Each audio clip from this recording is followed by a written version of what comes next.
আপনাকে যদি জিজ্ঞেস করি ভাই কি চান, কি লাগবে বলেন, কি চান, তা আপনি বলবেন যে শেখ আমি ধনী হতে চাই, আমার একটা ব্রাইট ক্যারিয়ার চাই, আমি টাকা চাই, আমি খ্যাতি চাই, আমি ক্ষমতা চাই, এটা চাই। কত যে চাওয়ার ফিরিস্তি আমাদের।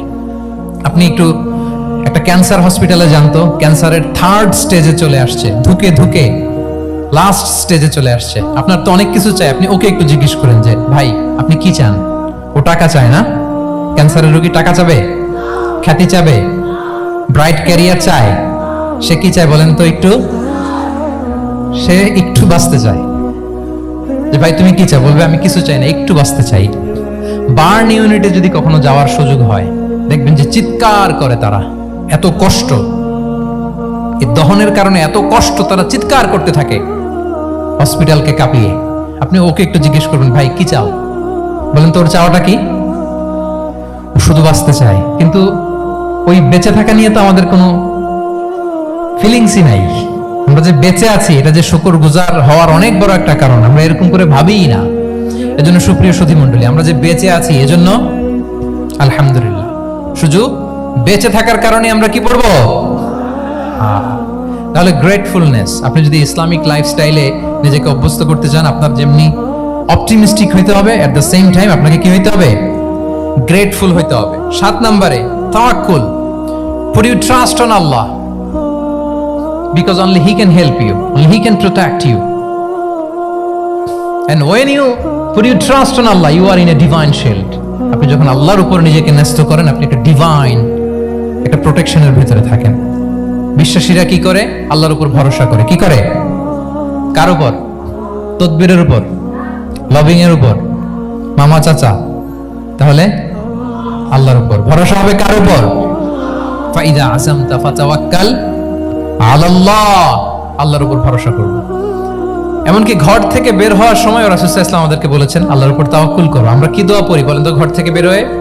বিসমিল্লাহি তাওয়াক্কালতু আলাল্লাহ। এই তাওয়াক্কুল নিয়ে আমাদের অনেক মিসকনসেপশন আছে। আমাদের মধ্যে একটা প্রবণতা আছে, অনেকে বলে যে যা হবে হবে, আল্লাহ ভরসা। বলে যে যা হবে হবে, কি ভরসা? কথা বলতে হবে তো আমার সাথে। আপনার কি বোরিং হচ্ছেন? ওরে আল্লাহ, অনেক রাত হয়ে গেছে, তো শেষ করে দেই তাহলে। আর কয়েক মিনিটের মধ্যে শেষ করবো ইনশাআল্লাহ। তাহলে অনেকের মধ্যে একটা প্রবণতা আছে, তারা বলে যে যা হয়েছে হয়েছে, কি ভরসা? যা করে আল্লাহ, আল্লাহ ভরসা। এটা it's not the concept of তাওয়াক্কুল। এটা তাওয়াক্কুল নয়। ইসলামে তাওয়াক্কুল is always at the second step. The first step is your effort. প্রথমে আপনি চেষ্টা করবেন, এরপরে আপনি আল্লাহর উপর তাওয়াক্কুল করবেন। কিছু না করে যদি বলেন আমি আল্লাহ ভরসা, এটা আল্লাহ ভরসা হয়েছে? এটা আপনার মন গড়া একটা কথা হয়েছে, কিন্তু এটা তাওয়াক্কুল হয়? আমাদের অনেকে অলসতা, অকর্মণ্যতা, অপারগতা, হীনমন্যতা, এগুলোর তাওয়াক্কুল বানায় ফেলাইছে। হাত গোটায় বসে থাকবে, কাজ করবে না, অলস, আর বলে কি আল্লাহ ভরসা। রিজিকের মালিক আল্লাহ, কিছু করবে না আর বলে আল্লাহ ভরসা। প্রিয় ভাইরা, রাসূল সাল্লাল্লাহু আলাইহি ওয়াসাল্লাম তিনি অলসতা, অকর্মণ্যতা, হীনমন্যতা, কাপুরুষতা, ভীরুতা, এগুলো থেকে আল্লাহর কাছে পানাহ চেয়েছেন। নিজের সাধ্যের সবটুকুন তিনি করেছেন, তারপরে আল্লাহ ভরসা করেছেন। এবং পাখিকে ইসলামে তাওয়াক্কুলের মডেল বানানো হয়েছে। রাসূল সাল্লাল্লাহু আলাইহি ওয়াসাল্লাম বলেন লাউ আন্নাকুম তাতাওয়াক্কালুনা আলাল্লাহি হাক্কা তাওয়াক্কুলিহি লা রাযাকাকুম কামা ইয়ারযুকুত তুয়ুর তাগদু খিমাসান ওয়া তারুহু বিতানান। মানে তোমরা যদি পাখির মতো তাওয়াক্কুল করো, তাহলে পাখিকে আল্লাহ যেমন রিজিক দেয় তোমাদেরকেও রিজিক দিবে। পাখি কি করে বলেন তো? প্রতিদিন সকালবেলায় ওর ঘরের ভিতরে বসে বলে যে আল্লাহ ভরসা। বলে বরঞ্চ কি করে সে? সকাল সকাল কিচির মিচির রবে, দিক দিগন্ত মাতিয়ে সে বের হয়ে যায়, সারাদিন ঘুরতে থাকে। তাহলে খালি পেটে সকালবেলায় পাখিগুলো বের হয়ে যায়, আকাশে বাতাসে ছুটে বেড়ায়, আর বিকেল বেলায় ওদর পূর্তি করে প্রতিটা পাখিকে তার নিড়ে ফিরিয়ে দেয় কে? আপনারা তো বোঝা অনেক সহজ। আপনাদের জাহাঙ্গীরনগর এটা তো নাকি পাখিদের অভয়ারণ্য শুনলাম আমি, কখনো আসা হয়নি আমার, দিনের বেলা আসা দরকার ছিল, তাহলে আপনাদের ক্যাম্পাস বিউটি আমি দেখতে পেতাম। তো পাখি কিন্তু বসে থাকে না, সকালে কি করে? খালি পেটে পাখিগুলো বেরিয়ে যায়, ওরা ওদের রোল প্লে করে, চেষ্টা করে, এরপরে বিকেল বেলা ওদর পূর্তি করে তাদেরকে নিড়ে ফিরিয়ে দেয় কে? এই চ্যানেলের ভিডিওগুলো শুধুই প্রচারের জন্য। যদি কোনো আলেম শিরক বা বেদাতি কোনো আমলের কথা বলে এবং সেটা যদি সহিহ হাদিস দ্বারা প্রমাণিত না হয়, তাহলে সেটার দায় সম্পূর্ণ ওই আলেমের। আর আপনারাও আমল করার আগে আগে যাচাই করে নেবেন, অন্যথা প্রপার চ্যানেল এটাতে কোনো দায়ভুক্ত থাকবে না। তাহলে পাখিকে তাওয়াক্কুলের মডেল বানানো হয়েছে। আপনি হাত গুটিয়ে বসে থেকে বললেন আল্লাহ ভরসা, এটা হয়েছে না। আপনি আপনার সর্বোচ্চটুকুন চেষ্টা করবেন, সব করার পরে এরপরে আপনি বলবেন আল্লাহ ভরসা। তাহলে তাওয়াক্কুল হলো প্রথমে যে কোনো জিনিস অ্যাচিভ করার জন্য পরিকল্পনা করা, তারপর সে পরিকল্পনা বাস্তবায়নের উপায় বের করা, তারপর বিভিন্ন উপায় উপকরণের সাহায্য নিয়ে সেটা অ্যাচিভ করার জন্য প্রাণান্তকর প্রচেষ্টা চালিয়ে যাওয়া, অবশেষে ফলাফলের জন্য কার উপর নির্ভর করা। দিস ইজ কল্ড তাওয়াক্কুল। এখন আমি কিছুই করলাম না, বললাম যে যা করে আল্লাহ, তাওয়াক্কুল হয়েছে তো না? আমাদের সমাজে দুইটা ধারণা। কেউ কেউ বলে আরে আমি তো সব করব, তাওয়াক্কুলের দরকার কি? Absolutely wrong. আবার অনেকে মনে করে আল্লাহই সব করে দিবে, এটাও absolutely wrong. The concept of Islam is in between this two extreme lines. এই দুইটার মাঝখানে হচ্ছে তাওয়াক্কুল। তাহলে তাওয়াক্কুলের মেকানিজম হচ্ছে আমার সাধ্যের সবটুকুন আমি করব, তারপরে আল্লাহর সাহায্য আসবে, সেজন্য আমি তাওয়াক্কুল করব।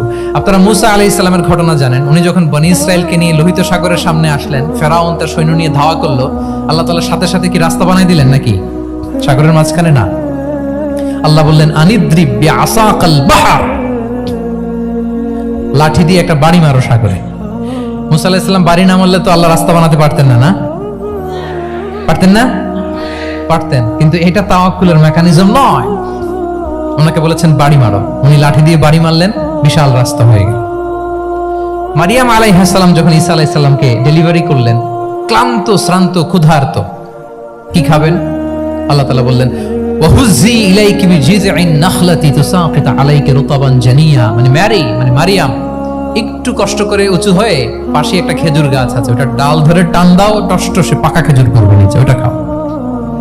উনি টান না দিলে আল্লাহ এমনি অটোমেটিক্যালি পাঠাতে পারতেন না খেজুর? আল্লাহ পাঠাননি। তাহলে এই পৃথিবীর সিস্টেম হচ্ছে আপনাকে কষ্ট করতে হবে, আপনার রোলটা আপনাকে প্লে করতে হবে। ইসলামে তাওয়াক্কুল is always at the second step, the first step is your effort. আপনাকে চেষ্টা করতে হবে, তারপরে আপনি তাওয়াক্কুল করবেন, তাহলে এটা প্রপার তাওয়াক্কুল হবে। তাহলে এখন থেকে হাত গুটিয়ে বসে থেকে আল্লাহ ভরসা বলবেন? আমরা এটা ভুল করে ফেলি। রাসূল সাল্লাল্লাহু আলাইহি ওয়াসাল্লাম, ওনার কাছে আল্লাহর সাহায্য আসতো, জিবরিল আলাইহিস সালাম আসতো, তারপরেও কখনো তিনি নিজের ভাগ্য আল্লাহর হাতে ছেড়ে দিতেন না। আমাদের মতো যা করে আল্লাহ ভরসা বলে কখনো নিজের ভাগ্য আল্লাহর হাতে ছেড়ে দিতেন, বরং নিজের সাধ্যের সবটুকুন দিয়ে তিনি চেষ্টা করতেন। তারপর তিনি ভরসা করতেন কার উপর? আপনি হিজরতের ঘটনাটা দেখেন। আল্লাহ যেদিন বললেন যে আজ রাতেই তুমি আর আবু বকর হিজরত করো, রাসূল সাল্লাল্লাহু আলাইহি ওয়াসাল্লাম ওই দিন দুপুরবেলা আবু বকর রাদিয়াল্লাহু তাআলা আনহুর ঘরে গেলেন। তিনি কখনো দুপুরবেলা বেরোন না, তিনি কখনো মাস্ক পরে বেরোতেন না। সেদিন তিনি মাস্ক পরে বেরোলেন, খারাজা মুতাকান্নিয়ান, মুখ ঢেকে বেরোলেন। আবু বকর রাদিয়াল্লাহু তাআলা আনহুর ঘরে যেয়ে বলেন, আবু বকর আখরিজ মান ফিল বাইত, ঘরে যারা আছে বের করে দাও, প্রাইভেট আলাপ আছে।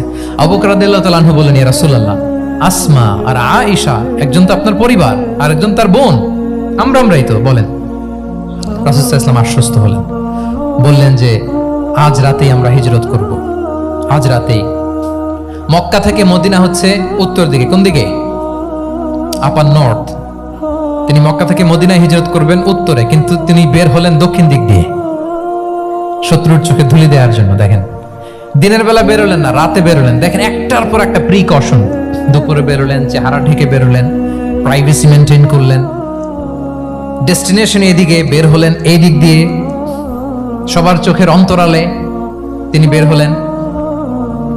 এবং তিনি আবু বকর রাদিয়াল্লাহু তাআলা আনহুকে বললেন, সবাই যেই পথে মদিনা যায় আমরা কিন্তু ওই পথে যাব না, ক্যারাভানগুলো যেই পথে যায় ওই পথে না, সাওয়াহিলি একটা আনইউজুয়াল রুট ধরে আমরা যাব, সাগরের পার ঘেঁষে ঘেঁষে, যাতে ওরা বুঝতে না পারে। এই জন্য আবু বকর রাদিয়াল্লাহু তাআলা আনহু একজনকে ভাড়া করলেন, আব্দুল্লাহ ইবনে উরাইকেত নামে, যে আনইউজুয়াল রাউটটা চিনে, যে সাগরের পাশ ঘেঁষে চলে যাওয়া পথ দিয়ে মক্কা থেকে রাসূল সাল্লাল্লাহু আলাইহি ওয়াসাল্লামকে মদিনায় পৌঁছায় দেবে। দুইটা ওট তিনি 2 মাস ধরে এটাকে নার্চারিং করে রাখলেন। 3 দিন আবু বকর রাদিয়াল্লাহু তাআলা আনহু এবং রাসূল সাল্লাল্লাহু আলাইহি ওয়াসাল্লাম গারে সাউরে অবস্থান করলেন 3 দিন, যাতে করে বুঝতে পারেন যে মক্কায় তাদের ব্যাপারে কি বলা হয়। এবং আবু বকর রাদিয়াল্লাহু তাআলা আনহুর ছোট্ট ছেলে আব্দুল্লাহকে অ্যাসাইন করা হলো যে আব্দুল্লাহ, তুমি তো ছোট মানুষ, তুমি প্রতিদিন মক্কার বাজারে যেয়ে শুনবা যে আমাদের ব্যাপারে কুরাইশরা কি বলে। নিশ্চয়ই তারা তন্ন তন্ন হয়ে আমাদেরকে খুঁজবে, না পেয়ে ওরা কি কি পলিসি নেয় এটা এসে আমাদেরকে জানাবা। সুবহানাল্লাহ। ছোট্ট আব্দুল্লাহ মক্কার বাজারে কে কি বলে শুনে গোয়েন্দার মতো করে, স্পাইয়ের মতো করে সে তথ্যগুলো নিয়ে, খাবার নিয়ে গারে সাউরে প্রতিদিন ইনফরমেশন পাস করে আসতো, আবার খাবার দিয়ে আসতো। আচ্ছা বলেন তো, এই ছোট্ট আব্দুল্লাহ যেই পথে যায়, মরুভূমির উপরে তার ফুটপ্রিন্ট আছে না, আব্দুল্লাহর ফুটপ্রিন্ট। তো কুরাইশরা তো তন্ন তন্ন হয়ে রাসূল সাল্লাল্লাহু আলাইহি ওয়াসাল্লামকে খুঁজতেছে, ডানে বায়ে সামনে পেছনে সব জায়গায়। তারা যদি আব্দুল্লাহর ছোট্ট পায়ের ছাপ পায় আর সেটাই যদি ফলো করে, তাহলে ডিরেক্টলি তারা কোথায় যেয়ে পৌঁছবে? রাসূল সাল্লাল্লাহু আলাইহি ওয়াসাল্লামের কাছে, গারে সাউরে। আল্লাহ রাসূল সাল্লাল্লাহু আলাইহি ওয়াসাল্লাম কি করলেন? আবু বকর রাদিয়াল্লাহু তাআলা আনহু কি করলেন? আমির ইবনে ফুহায়রা নামে আরেকটা লোককে অ্যাসাইন করলেন যে 3 দিনের জন্য আব্দুল্লাহ যখন তথ্য নিয়ে খাবার দিয়ে চলে যাবে, আমির ইবনে ফুহায়রা, তোমার কাজ হচ্ছে যেই পথ দিয়ে আব্দুল্লাহ হেঁটেছে এই পথ দিয়ে তুমি আমাদের ছাগলগুলোকে একটু চড়াই দিবা। তাহলে ওখানে ওই বাচ্চার আর ফুটপ্রিন্ট থাকবে না, ওই ছাগলগুলোর পায়ের ছাপ থাকবে। অনেক লম্বা ঘটনা, এরকম একটার পর একটা প্রিকশন আল্লাহ রাসূল সাল্লাল্লাহু আলাইহি ওয়াসাল্লাম এবং আবু বকর রাদিয়াল্লাহু তাআলা আনহু ওনারা নিয়ে তারপরে হিজরতের পথে রওনা হয়েছেন। এবং যখন রওনা হয়েছেন, রাসূল সাল্লাল্লাহু আলাইহি ওয়াসাল্লাম ডানে বায়ে তাকান না, তিনি কোরআন তেলাওয়াত করছিলেন। হি ওয়াজ রিসাইটিং দ্য কোরআন, কারণ now he is in the state of তাওয়াক্কুল। এখন তিনি তাওয়াক্কুল করতেছেন। তাহলে বলেন তো, তাওয়াক্কুল কি শুরুতে না শেষে? তারপরে কতটা শেষে? আপনার চেষ্টা, আপনার তদবির, আপনার লবিং, আপনার এফর্ট, আপনার সাধ্যের নাগালে থাকা সবকিছু উজাড় করে দেওয়ার পরে আপনি বলবেন তাওয়াক্কালতু। আমরা করি কি? আমরা কি করি? আল্লাহ ভরসা। ভাই কি প্ল্যান আপনার? হুজুর আল্লাহ ভরসা। এবার বলেন, এটা হয়েছে? এটা কি আসলে দ্য প্রপার কনসেপ্ট অফ তাওয়াক্কুল হয়েছে প্রিয় ভাই এবং বোনেরা? হয় নাই। কারণ তাওয়াক্কুল is always at the second step, the first step is your effort. আপনি আপনার সাধ্যের সবটুকু করবেন, তারপর কি করবেন? ক্লিয়ার? সব শেষ। কথা হচ্ছে, আপনি যদি ইসলামিক লাইফস্টাইল মেনটেন করতে চান, আপনাকে উম্মাহ সেন্ট্রিক অ্যাটিটিউডের অধিকারী হতে হবে। উম্মাহ সেন্ট্রিক। আমাদের মুসলিম উম্মাহ একটা দুঃখী উম্মাহ, নেতৃত্বহীন উম্মাহ, বলিষ্ঠ নেতৃত্বের অভাবে এদিক থেকে লাথি মারলে আমরা এদিকে যাই, এদিক থেকে মারলে এদিকে যাই। শুধু একটা স্ট্রং লিডারশিপের অভাব, ঠিক কিনা বলেন? এই যে আমাদের রোহিঙ্গা ভাইয়েরা 1 মিলিয়ন আসছে, 10 লাখ, এখন বোধহয় 2 মিলিয়ন প্লাস হয়ে গেছে বা 3 মিলিয়ন হয়ে গেছে। আমি গত মাসে গিয়েছিলাম রোহিঙ্গা ক্যাম্পে দেখার জন্য তাদের কি অবস্থা। এমন মানবতার জীবনযাপন তারা করতেছে। ধর্মে তারা কোন ধর্মের বলেন তো? আমাদের ভাই, আমাদের বোনেরা, তাদের কোনো সলিউশন নাই। কাশ্মীরের ভাই বোনদের কি অবস্থা দেখেন তো। আর গাজার অবস্থা নাই বা বললাম। পাখির মতো গুলি করে মারা হয়েছে, মসজিদ ধ্বংস করা হয়েছে, এমনকি খ্রিস্টানদের গির্জা ধ্বংস করা হয়েছে। একটা লিডারশিপের, একটা স্ট্রং লিডারশিপের অভাবে আজকে আমাদের এই অবস্থা। এজন্য আপনি যদি ইসলামিক লাইফস্টাইলের কথা বলেন, অফকোর্স আপনাকে উম্মাহ সেন্ট্রিক মেন্টালিটির হতে হবে। এই দুঃখী উম্মাহকে নিয়ে আপনার প্রজেক্ট থাকতে হবে। আমরা আমাদের নিজেদের শক্তি, সম্ভাবনা, ঐতিহ্য এগুলো একেবারে ভুলতে বসেছি। আমরা যে যোদ্ধা ছিলাম, আমরা যে বিজয়ী ছিলাম, আমরা বেমালুম ভুলেই গিয়েছি। জ্ঞান বিজ্ঞানে একসময় আমরা লিড দিয়েছি, ঠিক কিনা বলেন? আমাদের জাবির ইবনে হাইয়ান ছিল, আমাদের আল বিরুনি ছিল, আমাদের আল ইদ্রিসি ছিল, আমাদের আল ফারাবি ছিল। এই নলেজ এখন ওয়েস্টে ট্রান্সফার হয়েছে, সেই নলেজ আবার ট্রান্সফার হয়ে আমাদের করতলগত একদিন হবে ইনশাআল্লাহ। তো এই প্রজেক্ট তো আমাদের নাই। একদিন যে আমাদের হাতে আসবে, হুজুর আল্লাহ ভরসা নাকি? শুধু আল্লাহ ভরসা বলে বসে থাকলে হবে? সেলফ সেন্টার্ড হওয়া যাবে না, উম্মাহ সেন্ট্রিক আমাদেরকে হতে হবে। উম্মার জন্য আপনার হৃদয়ে একটা দরদ থাকতে হবে। অন্যের জন্য কাজ করার একটা মেন্টালিটি আমাদের গ্রো করতে হবে। যারা অন্যের জন্য করে তারা জানে যে এটাতে কি সুখ, কি মজা। আপনি অন্যকে দান করে দেখেন, একটা সুখানুভূতি আপনার মধ্যে কাজ করবে। এবং রাসূল সাল্লাল্লাহু আলাইহি ওয়াসাল্লাম বলেন, আল্লাহু ফি আউনিল আবদি মা দামাল আবদু ফি আউনি আখিহি। আল্লাহ তাআলা ততক্ষণ পর্যন্ত বান্দার সাহায্যে থাকে, ওই বান্দার, যতক্ষণ পর্যন্ত এই বান্দা তার ভাইয়ের সাহায্যে থাকে। এজন্য আমাদের প্রতিটি কাজে, পদক্ষেপে আমাদের নির্যাতিত ভাইয়েরা যেন তারা আমাদের চিন্তায় থাকে, তারা যেন আমাদের দোয়ায় থাকে, আমাদের সহযোগিতায় থাকে। এবং উম্মার জাগরণে যেন নিবেদিত হয় আমাদের সকল এফোর্ট, সকল প্রজেক্ট, সকল প্রচেষ্টা। কি পারা যাবে কিনা বলেন? উম্মার জন্য এরকম স্যাক্রিফাইসিং মেন্টালিটি আমাদের থাকার দরকার আছে না নাই বলেন? তাহলে উম্মা সেন্ট্রিক মেন্টালিটি আমাদের করতে হবে সম্মানিত সুধী মণ্ডলী। তাহলে ইসলামিক লাইফস্টাইল নিয়ে যদি আমরা কথা বলি, আমাদের উম্মা সেন্ট্রিক হওয়ার কোনো বিকল্প নাই। আমি যদি পুরো আলোচনার সামারি করি তাহলে বলতে হবে, শুরুতে আমি যেটা বলেছিলাম যে এখানে পিক এন্ড চুজ করে ইসলামিক লাইফস্টাইল অ্যাডাপ্ট করার আমাদের কোনো সুযোগ মনে আছে? যে কথা দিয়ে শুরু করেছিলাম, পিক এন্ড চুজ করা যাবে মন মতো না, পুরোটাই মানতে হবে। এবং 8টা মোস্ট লাইকলি 8টা core values of Islamic lifestyle আমি আপনাদের সাথে শেয়ার করেছি। একটু যদি রিকল করি, 1 নম্বরে কি বলেছিলাম বলেন তো? হালাল, হালাল মেনটেন করতে হবে, হারামের সাথে আমাদের কোনো সম্পর্ক। 2 নম্বরে প্রোডাক্টিভিটি। 3 নম্বরে ফিতরা বেসড লাইফস্টাইল হতে হবে। 4 নম্বরে মডেস্টি। 5 নম্বরে হতাশ হওয়া যাবে না, মনকে তুমি বুঝিয়ে বলো আল্লাহ আছেন আমার সাথে, অপটিমিজম। তারপরে আল্লাহর উপর ভরসা করা, গ্রেটফুলনেস। 7 নম্বরে কোনো কিছু না করে, হ্যাঁ,